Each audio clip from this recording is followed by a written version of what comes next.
And I think one of the things that I sometimes get asked about is, well, surely, this kind of writing, it's not really literature, is it? I mean, it's not the kind of thing that you would necessarily expect to find on an English literature program. And I mean, I guess because I came to these texts through my studies as an English literature student, it seemed to me that they're eminently legible through the kinds of skills and the kinds of approaches and ideas that that certainly I was learning about as an undergraduate and then as a postgraduate student. So it was really interesting to read Trapnel and to think about what it meant to be an author at that time, given that she was a prophet who claimed actually not to be an author.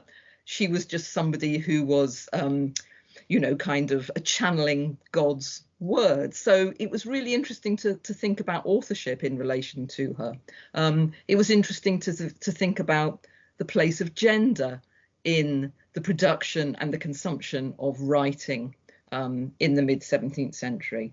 It was interesting to think about voice, the kind of voice in which she was speaking and writing and so on. So all those kind of literary debates seemed both to feed into my reading of Anna Trapnel, and reading Anna Trapnel changed the way that I thought about those debates.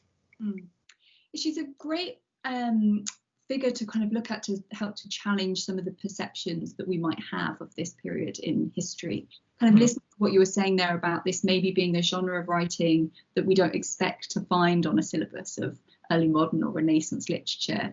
Many of the students watching this video now might think of this period of literature through kind of, I guess, Shakespeare's plays kind of earlier on in the early modern period, sonnets, kind of very stylized versions of writing, these kind of canonical literary genres.